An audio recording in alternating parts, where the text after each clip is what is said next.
So when I actually had someone who was down there for 20 plus or whatever minutes it took for me to be comfortable and then have that happen for me, I was like, whoa, okay.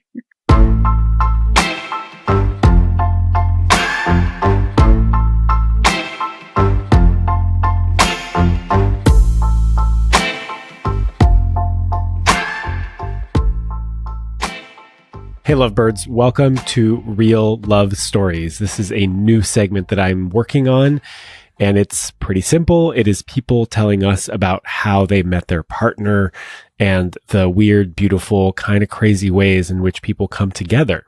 This story is with Erica, who I met on Instagram. She goes by Sexual Lectual. She is a sex educator, and this is how she met her partner. And she's a sex educator and she's highly sexual. So there's a lot of that in this story. It's all really beautiful. And there's also a really important piece about how they opened up their relationship several years in. And I'm really happy to be able to share this beautiful story with you.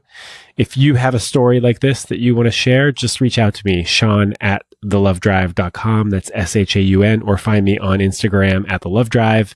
And let's see if there is a real love story in there. My name is Sean Galamas. This is The Love Drive.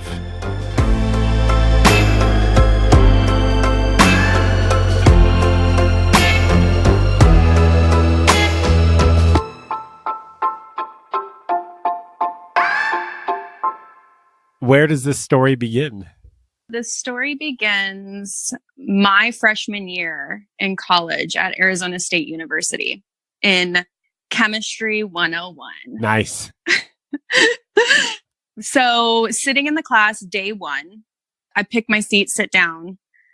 This gentleman enters the room wearing a shirt, like a workout shirt, and these gray sweatpants with no undergarments, nothing underneath them. So the gray sweatpants are clinging to everything. How do you know he's not wearing underwear? Because it's like the sweatpants are perfectly outlining his penis. Like you can totally see everything. He's bulging. Like, yeah. Wow, what a power move. Sort of like combination power move and then like slightly disturbing. Right, absolutely. And the funny thing is, later on, I come to know that this was something he did often and never really realized that everything was being shown off to the world. Is that even possible? I know. I'm like, okay, sure. Sure, okay. Plausible deniability. Got it. Right, allegedly. So you got this hunk wearing a workout shirt, gray, like satiny, sounds like satiny, cock-clinging sweatpants. Yes. Walks into your Chem 101 class. And totally takes over my mind. And so the funny thing is, he sits down across the class, which was great because he actually ended up having people sitting on either side of him. So I was in the perfect line of sight from across the room that I could like make faces and get his attention that way. Well, there was something oddly familiar about him and his face. And we actually went to the same high school together, a year apart, but I dated someone who was on his wrestling team and he dated someone who was on my softball team, but we had never actually like met, which is so bizarre. And if you ask him, he says he knows who I was. But if you ask me, I thought his name was something completely different than it actually was. Right. You were ships passing in the night. Right. You hadn't collided yet. Not yet, but Chemistry 101 is where it started to go down. And I had a mutual friend who was really good friends with him. So I called her up and I said, hey, this kid, he's in my chemistry class and he's really hot and I would love to introduce myself. So she tells her friend and he ends up texting this guy I like Erica wants you. Erica wants you. Wow. Erica wants you. Which is True. then at that point, which is true, but at that point was a learning lesson for me that if I'm really into you, I'm going directly to the source instead of telling anybody else. Yeah. Because that was not the foot I wanted to start off on. Yeah, you can get intel, but you can also tell your friends, like, don't say anything. Right. I just want to know what the deal is with Bulge Bro over there. Bulge Bro. And so, of course, I did the whole wait for him after class one day. And I just said, oh my gosh, we went to the same high school together. This is so bizarre. He is a man of few words, like very few words. He is a very intelligent person. So he chooses when he speaks very carefully. All I got out of him was basically, hi, how's the weather kind of talk. Great. Did you pass the test? And that was it. Right. Kind of dry. Very dry. For a period of at least 3 months. That is what I got. So I continually pursued him. Wow. Dedication. Yes. There was just something about him. It caught me. I think it was definitely more the fact that he wasn't giving me a whole lot there, Right. He kept it mysterious. Yes, very much so. Some parts of him. Right. Some parts were definitely out there from the very beginning. Yeah, less mysterious. What I'm packing. Super mysterious. What's going on in my head.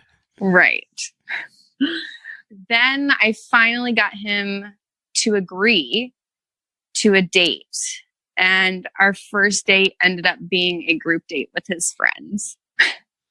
Not ideal, I'm assuming. No, I was thinking of something very different, but I was still definitely game. And of course, like way into like, okay, I got to figure out what this guy's all about, because it was not like a normal pursuit that I had been in. Right. So it was very intriguing and I was really into it. And that mysterious part of it of like, okay, I got to, what's behind all this, break down some walls, get to know you. And I did. And we went through on and off dating for 6 years after that point. And we got married. Wait, whoa. Why was it on and off for 6 years? What do you know at 19? We met at 19. Oh, you were 19. Well, I don't know. I met a girlfriend at 21. We were together for 4 years and it was on the whole time. So. Well, I'm a little bit more sexually promiscuous than your average girl, I guess. Okay. What does that have to do? Oh, you wanted to sleep with other people? Yeah, I did. And so did he. I had made my sexual debut when I was 15. I started being sexually active pretty young. You made a splash on the scene. Oh, yes. Yes. As much as I could. And he didn't have his sexual debut until after he graduated high school. Okay. So for us, sexually, we were kind of all over the place and both wanting to just be with more people and just exploring, learning your body and having fun that way. Sure. This all sounds totally reasonable. Right. Right. He was showing his bulge off to the world. People are curious about it, Well, yeah, I'm just thinking of like a man of few words. It can be hard, I imagine, to connect with people. Yeah. It absolutely. Took 3 months to get out of, how's the weather talk. Yeah. Yeah. But I'm very persistent. So Good. So on and off, you'd see each other, you'd be together, you'd sleep together, and then you would, you'd break up? We would break up. There was probably only one breakup where we really didn't talk to each other for 6 months.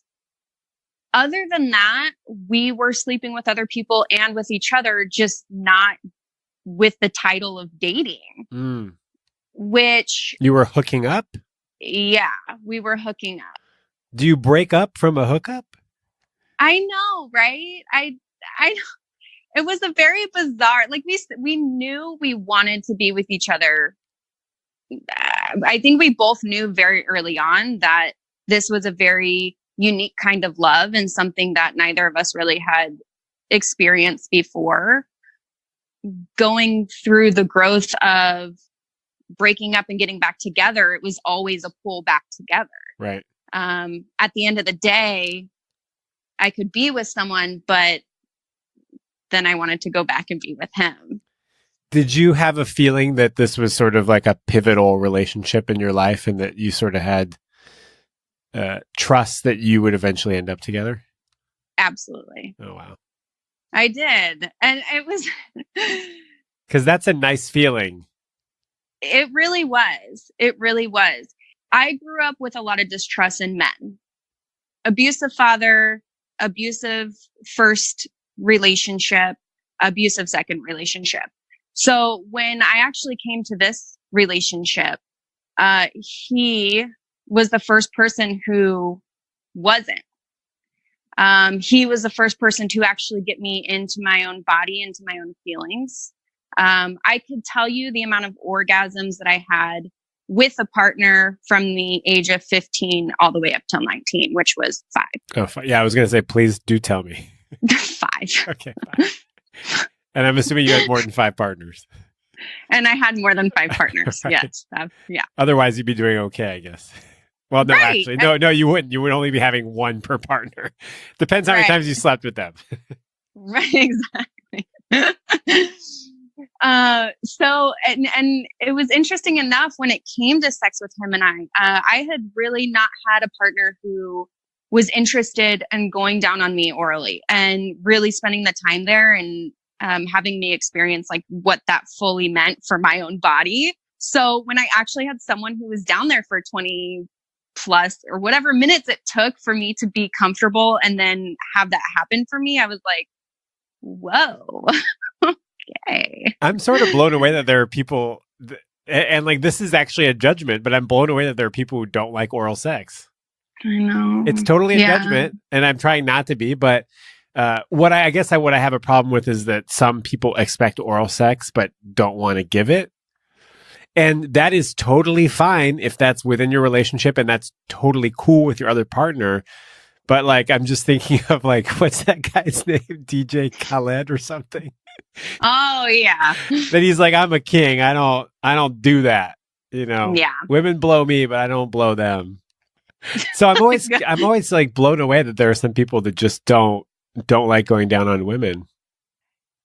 Maybe because I like it so much. I love it. I think the pussy is absolutely beautiful and so amazing. And I mean, I enjoy that. I will totally stay down there. I don't even need to receive back. If I can exhaust you that much, I'm good because that was so good. You know, like I agree with you. I'm there. I don't get that headspace of not wanting to do it, but I can understand that everybody has their own preference. Sure. And like, it's such a reliable way to help your partner orgasm. If that's part of what you guys want to do, that's a really good way to do it. Yeah. Yeah. Okay. Anyways, we could probably talk all. If we're on the topic of oral sex real quick. So the first couple times that I had tried going down on him, he would go soft and remain soft. And of course, the instinct of myself, I was like, oh my gosh, what am I doing? Right. What's wrong with me? What's happening? And I would ask him. Right. I'm the worst blowjob giver. What the hell? Everyone's been lying to me all this time. You know, it finally came out that he had said, I hear so many guys talking in the locker rooms about women going down on them and how degrading they are and treating them and just the disrespect that's going on. And I don't want you to feel that from me. Oh. I know. Oh, that's sweet. Which was like, wow. So there were a lot of turning points for me in that with him, I was like, okay, I'm really in a safe space.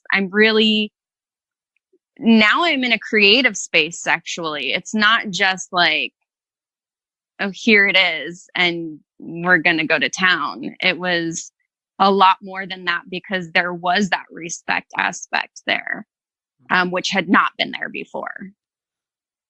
This is a very heartwarming story. Oh, thank you. Okay, so on and off. I mean, I feel like we've explored why there is the on and off. On and off. And then we get to year 6, 2014, and we end up getting married. He proposed to me, and within that month, we got married. Might as well just, we'll put a ring on it. And that he did.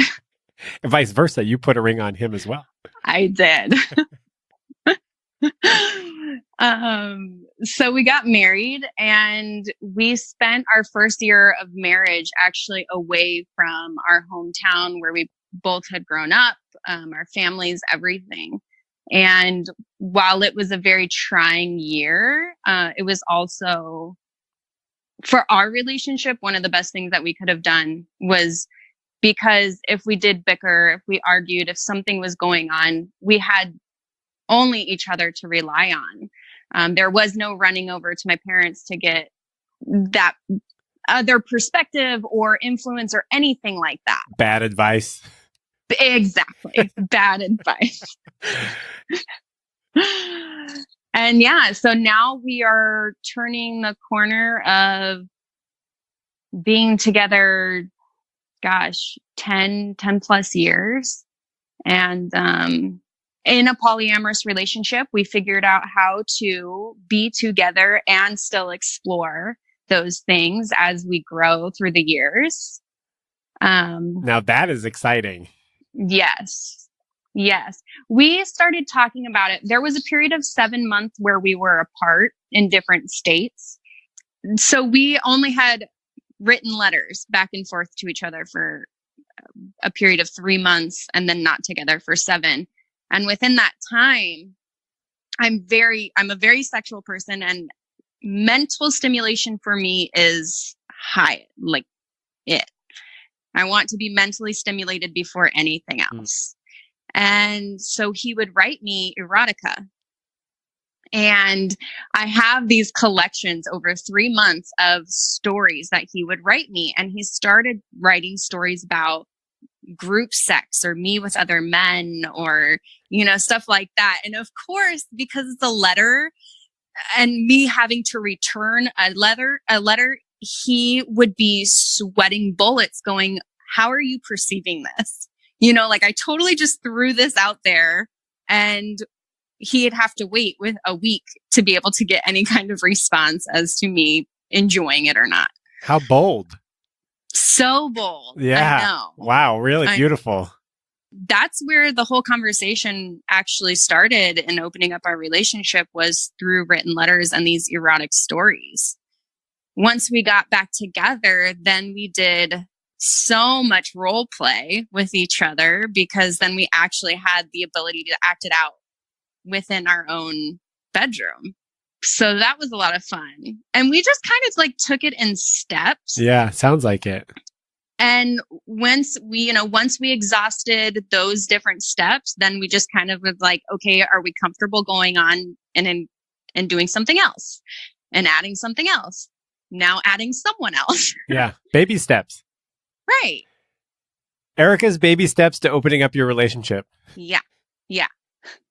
Erotic letters and then bedroom role play. Yeah, role play. Yeah, I've never actually heard of that as a strategy for exploring openness in a relationship. Actually, when we're having sex now, there'll be times where I may be taking a little bit longer. And as soon as he starts talking to me in that role play manner, I finish. Boom. Yeah. It's that mental for me, just all mental. So I actually teach erotic talk classes because I feel like that is such a dynamic that we're missing out on. I know it can be really uncomfortable at first, but once you start getting there and getting used to it, then it can totally change a dynamic for you. For me, at least. And maybe for others. And maybe for others. I'm hoping for others. I have a question for you. Ask. In which way is your relationship different than you thought it would be? All completely. So, to be completely honest, I never thought I'd be married. I was one who, growing up, I thought I would be this career badass, which I still am, but in a different dynamic. And I really didn't see myself. Maybe I saw like a cohabitation to where I lived with a partner for years and years and years. But I never actually thought that I would have that marriage certificate and the whole that whole get up. Tax benefits. Yeah, this is very true. Yes. In America, at least, tax benefits. Yeah. So that number one is the biggest thing. I just never thought I'd actually be here. And two, we really are at the core of each other best friends.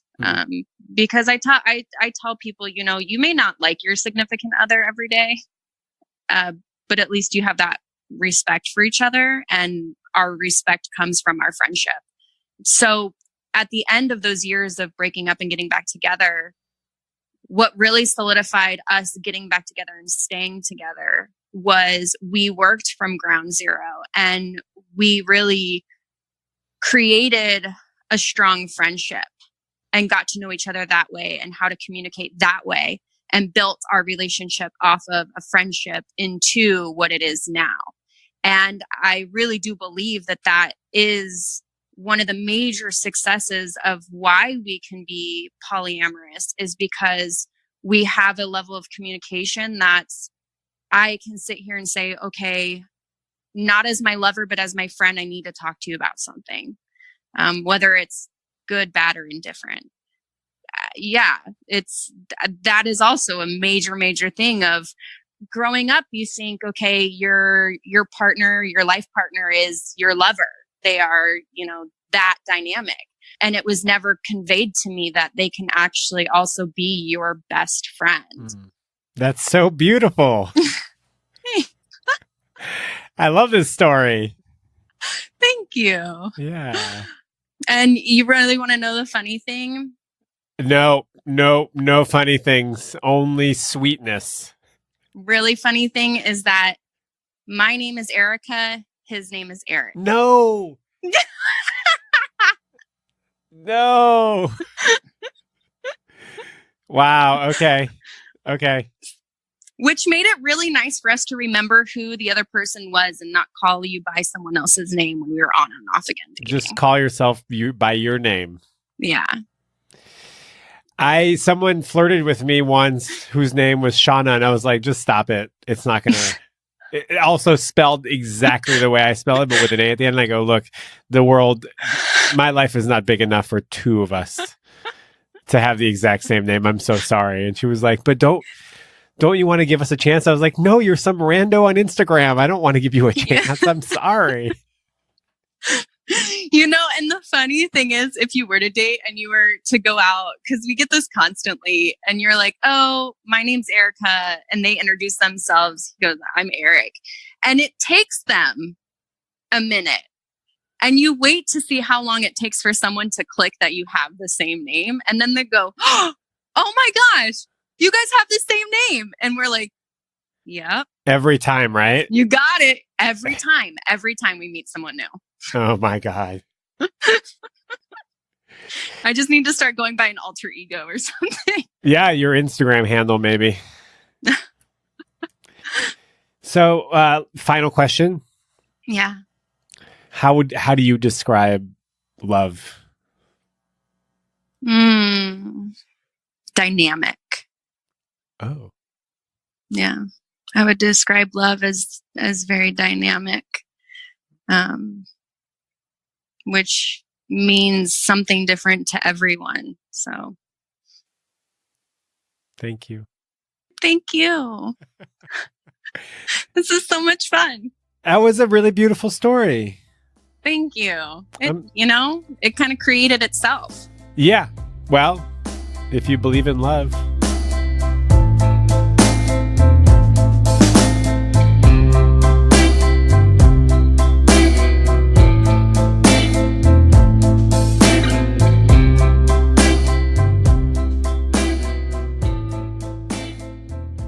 And that was the first episode of Real Love Stories. You can find Erica on Instagram at Sexual Lectual, but because Instagram is being super lame with sex positive accounts, she had to change her name a little bit. So it's SPXUALLECTUAL. Sexual Lectual. If you have a real love story of your own that you would like to share, please contact me, Sean at thelovedrive.com. That's SHAUN, or on Instagram at thelovedrive. And if you want to inquire about my coaching services, if you want a more loving and connected relationship with yourself and with others, if you are struggling with emotional intimacy, I invite you to contact me. Thank you so much. Have a beautiful week.